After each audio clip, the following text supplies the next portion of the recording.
O ex-presidente Jair Bolsonaro mostrou pelas redes sociais sua indignação com declarações de Lula durante sua viagem à China. Bolsonaro publicou um vídeo com um trecho de entrevista de Lula em que Lula afirma: "É preciso que os Estados Unidos parem de incentivar a guerra e comecem a falar em paz. É preciso que a União Europeia comece a falar em paz para a gente poder convencer o Putin e o Zelensky que a paz interessa a todo mundo e a guerra só está interessando por enquanto aos dois." O ex-chefe de Estado avaliou: da China, o cara acusa os Estados Unidos de incentivar a guerra. Diz também que o conflito no momento só está interessando a Putin e a Zelensky. Lula, Dilma e Stedley juntos, mais um vexame para a política externa brasileira. Bolsonaro rebateu pelas redes sociais diversas narrativas de Lula e seus asseclas, comparando dados reais de seu governo com algumas das falácias ditas por Lula. O ex-presidente disse: "Governo Lula anuncia fim da isenção para encomendas internacionais de até $50.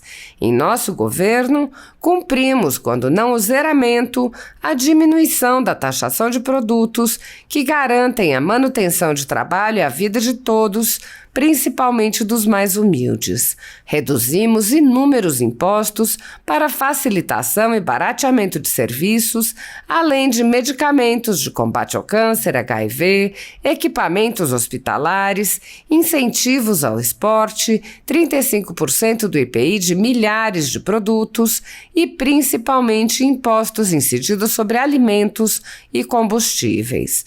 Por fim, com toda a diminuição de impostos, hoje o governo federal ainda bate recordes de arrecadação, ou seja, mais recursos a serem distribuídos para estados e municípios seguindo a lei. O atual governo nitidamente não se importa com menos impostos e taxas à população, mas sim em atender seus interesses escusos de sempre."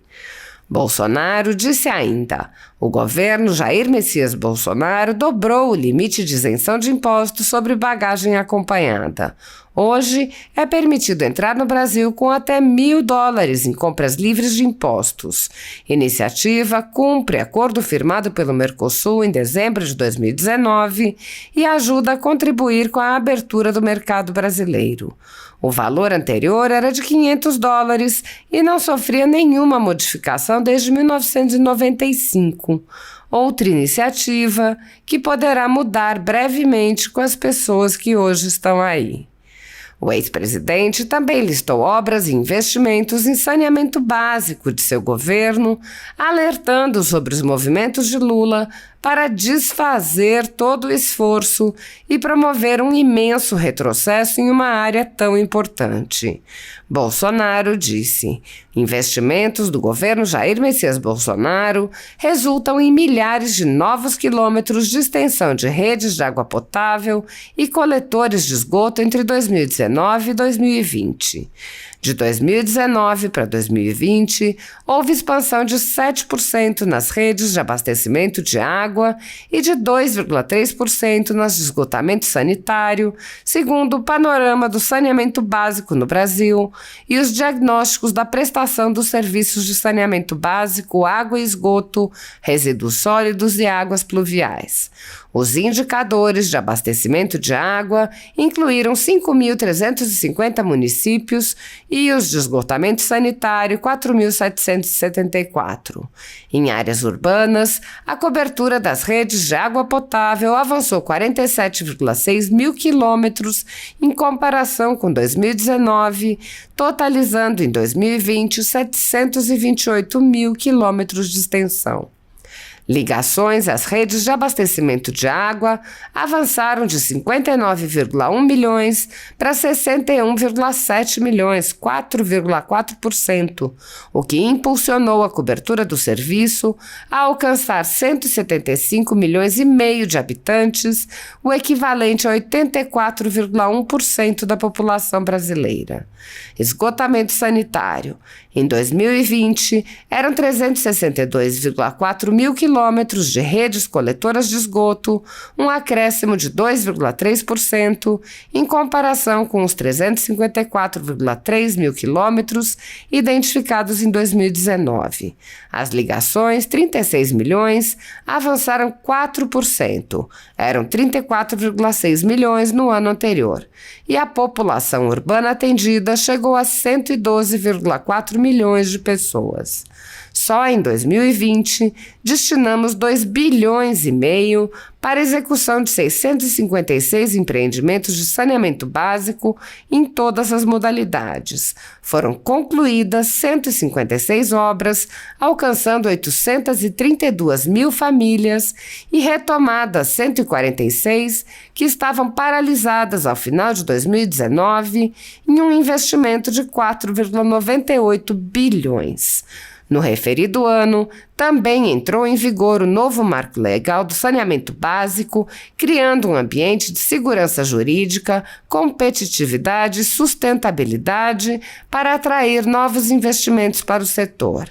Em 2021, o trabalho não parou e foram investidos quase 1 bilhão já no primeiro semestre do ano.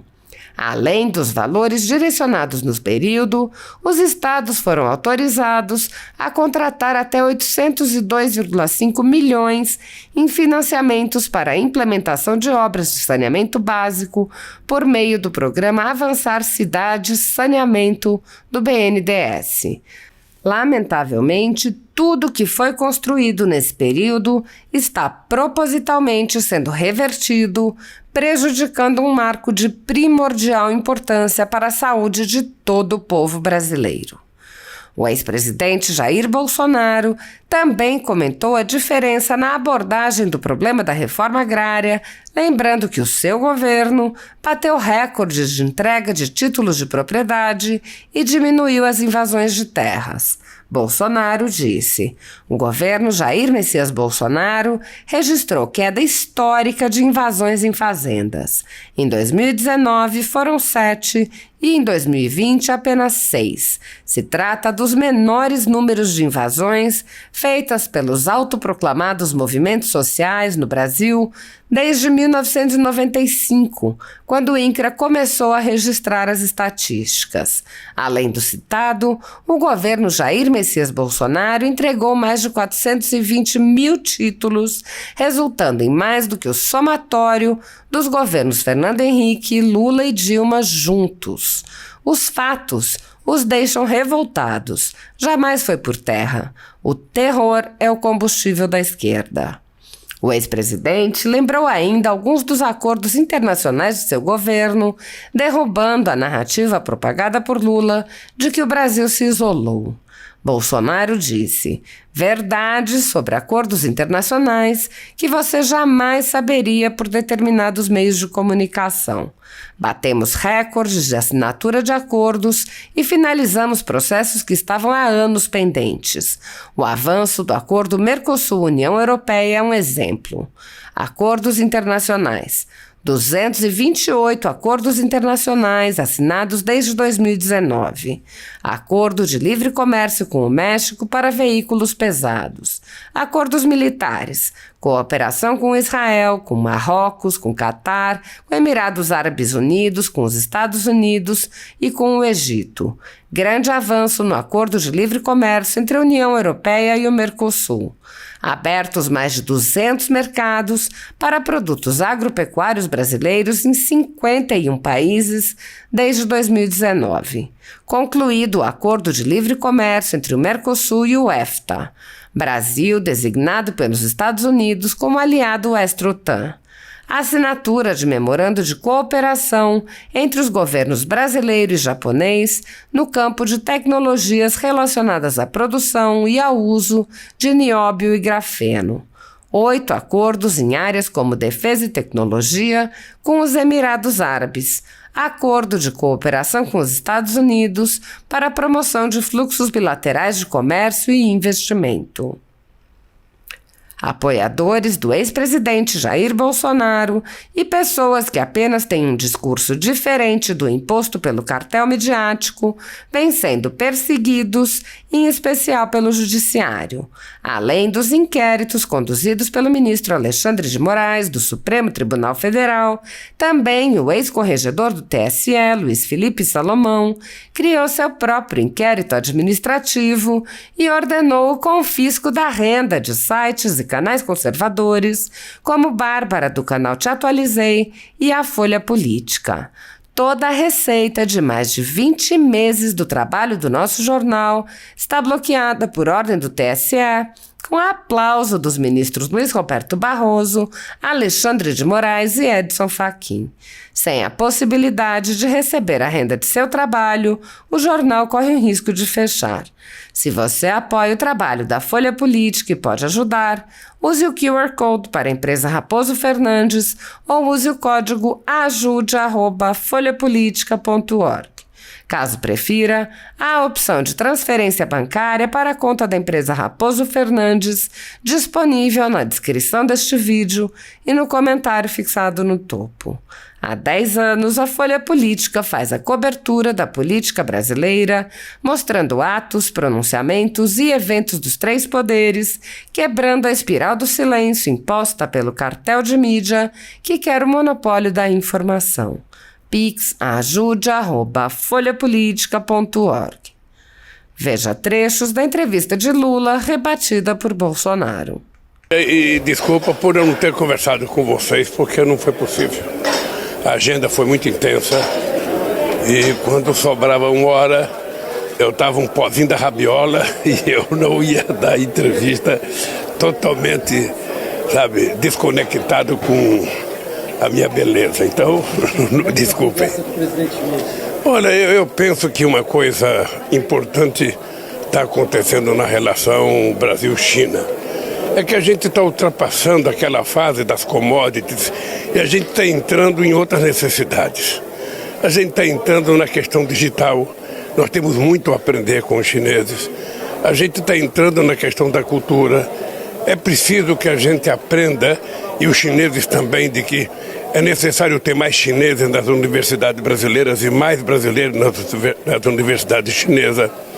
É preciso que a gente discuta a questão da transição energética, porque o Brasil é um país que tem um potencial extraordinário de energia limpa em todos os aspectos e que os chineses podem nos ajudar, não apenas na construção da nova matriz energética, mas as empresas deles participarem de associação com empresas brasileiras. Eu acho que um país que precisa tanto de ter uma interação na conectividade na nossa educação, nas nossas escolas, e nós temos o compromisso de tentar levar, internet, banda larga, para todas as escolas públicas brasileiras, por todo o território. Nós vamos ter que construir parcerias com empresas chinesas para que isso possa acontecer. Eu sou satisfeito porque eu sinto e senti uma extrema vontade do presidente Xi Jinping e dos ministros, dessa interação com o Brasil. A nossa relação estratégica, eu acho que ela vai se aperfeiçoando cada vez mais e nós não precisamos romper e brigar com ninguém para que a gente melhore. O Brasil tem que procurar os seus interesses, o Brasil tem que ir atrás daquilo que ele necessita e o Brasil tem que fazer acordos possíveis com todos os países. Nós não temos escolhas políticas, escolhas ideológicas, nós temos uma escolha de interesse nacional. Interesse do povo brasileiro, interesse da indústria nacional, interesse da nossa soberania e, portanto, eu saio daqui satisfeito. Ainda vou ter que passar em Abu Dhabi, vamos ter que assinar um acordo importante para o Brasil de investimento no Brasil e no domingo à noite estaremos todos juntos no Brasil. Houve algum avanço no assunto Ucrânia, presidente? Algum passo adiante? Deixa eu te dizer uma coisa, eu tenho uma tese que eu já defendi ela com Macron, com Olaf Scholz da Alemanha, com Biden e ontem discutimos longamente com Xi Jinping. Ou seja, é preciso que se constitua um grupo de países dispostos a encontrar um jeito de fazer a paz. Ou seja, eu conversei isso com os europeus, eu conversei isso com os americanos e conversei ontem. Ou seja, quem é que não está na guerra que pode ajudar a acabar com essa guerra? Somente quem não está defendendo a guerra é que pode criar uma comissão de países e discutir o fim dessa guerra. É preciso ter paciência para conversar com o presidente da Rússia, é preciso ter paciência para conversar com o presidente da Ucrânia, mas é preciso, sobretudo, convencer os países que estão fornecendo armas, incentivando a guerra, a pararem. Porque eu acho que quando começa uma briga, a gente fala em guerra, mas poderia ser uma briga de rua, poderia ser uma greve, ou seja, é preciso começar e saber como parar. E muitas vezes a gente não sabe como parar. E eu acho que nós estamos numa situação em que acho que os dois países estão com dificuldade de tomar decisões. Se os dois países estão com problema de tomar decisões, eu acho que é preciso terceiros países que mantenham boa relação com os dois, criar as condições de termos paz, sabe, no mundo. Nós não precisamos de guerra. E eu acho que isso foi possível nessa conversa, a gente aprofundar. Eu acho que a China tem um papel muito importante, eu continuo reiterando que a China possivelmente seja o papel mais importante. Agora, outro país importante é os Estados Unidos, ou seja, é preciso que os Estados Unidos pare de incentivar a guerra e comece a falar em paz. É preciso que a União Europeia comece a falar em paz, para a gente poder convencer o Putin e o Zelensky de que a paz interessa a todo mundo e a guerra só está interessando, por enquanto, aos dois. Eu acho que é possível, não é uma coisa fácil. Vocês sabem que uma briga entre família é muito difícil. Quando ela começa, a gente não sabe como ela termina, e uma guerra é a mesma coisa. Sabe? É preciso agora paciência. É preciso encontrar no mundo países que estejam dispostos. O Brasil está disposto, a China está disposta. Eu acho que nós temos que procurar outros aliados e negociar com as pessoas que podem ajudar as pazes. Nesse instante, eu acho que é preciso a União Europeia e os Estados Unidos terem boa vontade, o Putin ter boa vontade, os Zelensky ter boa vontade, para a gente poder voltar a ter paz no mundo. O senhor espera uma reação negativa do governo americano com essa reativação da parceria com a China em todos os níveis? Não acredito e não há nenhuma razão para isso. Ou seja, quando eu vou conversar com os Estados Unidos, eu não fico preocupado o que a China vai pensar da minha conversa com os Estados Unidos. Eu estou conversando sobre os interesses soberanos do meu país. Quando eu venho conversar com a China, eu também não estou preocupado com o que os Estados Unidos está pensando. Eu estou conversando sobre os interesses soberanos do Brasil. É assim que faz os Estados Unidos, é assim que faz a China e é assim que fazem todos os países. Cada um negocia em defesa da sua soberania e da melhoria de vida do seu povo. Foi isso que eu vim fazer aqui. Saio daqui muito satisfeito e tenho certeza que a nossa relação com a China não é necessariamente, sabe, capaz de criar nenhum arranhão com os Estados Unidos. Eu fui visitar a Huawei porque eu tenho necessidade de fazer uma revolução digital no nosso país. Nosso país está muito atrasado e eu acho que não é correto a gente não dar ao povo brasileiro a mesma oportunidade que outros países já têm. Portanto, gente... Sobre meio ambiente, presidente, meio ambiente, Brasil e China parece que não estão em lados opostos. Você acha que pelo menos consegue convencer os chineses de comprar o carbono brasileiro? Não, nós não estamos de lados opostos. Eu acho que em algum momento a gente podia ter estado de lados opostos. Agora eu acho que há uma conjugação de interesses para todo mundo compreender que o planeta é um só. Todos nós estamos dentro do barco e se ele afundar não escapa ninguém. Então os chineses têm responsabilidade com a questão ambiental, o Brasil tem responsabilidade e o mundo tem responsabilidade. O mundo industrializado precisa cumprir com a sua tarefa. Não é só oferecer dinheiro para os países pobres. Às vezes dinheiro que não aparece. Ou seja, às vezes tem muito discurso do dinheiro e pouco dinheiro aparece. É preciso que todos, do mais industrializados ao menos industrializados, a gente tenha a preocupação com o cuidado com o planeta. Aqui do tempo. Estou monitorando essa viagem do Lula à China, os acordos que têm sido comunicados até agora nada, nenhum detalhe.